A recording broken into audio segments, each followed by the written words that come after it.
In the previous video, we got familiar with the Figma interface.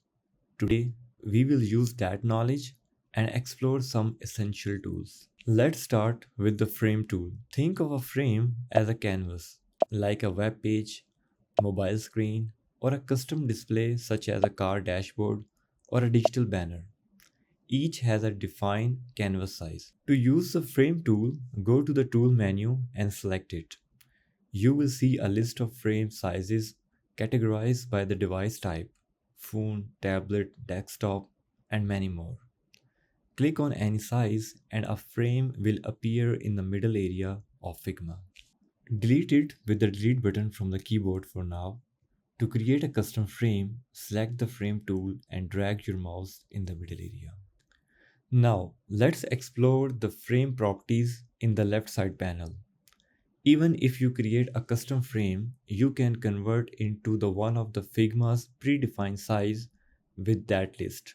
You can also change the orientation from vertical to horizontal. The X and Y values represent the frame's position in the middle area. Set both to the 0. W and H stands for width and height, allowing you to enter custom values or set them while dragging. The constraints proportion option helps maintain the aspect ratios. For example, changing the width will automatically adjust the height proportionally. Next is the angle, allowing rotation from 0 to 360 degrees. The corner radius option rounds the frame corners. You can set individual corners value by clicking the independent corner icon. For a smooth curve like apples, set it to the 60%. We will skip auto layout, grid and layer for now and cover them in detail in future videos with more examples. The fill property represents the background color of your selected frame.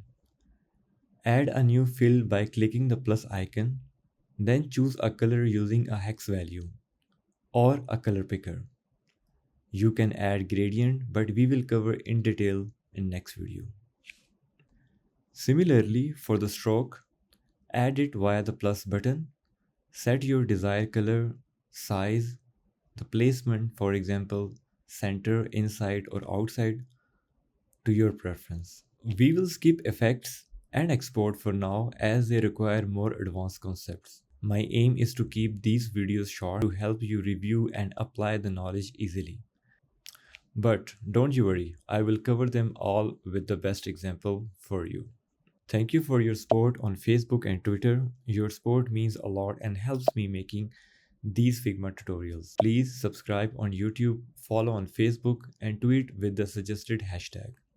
Most importantly, share this video with your one designer friend or student to help them grow alongside with you.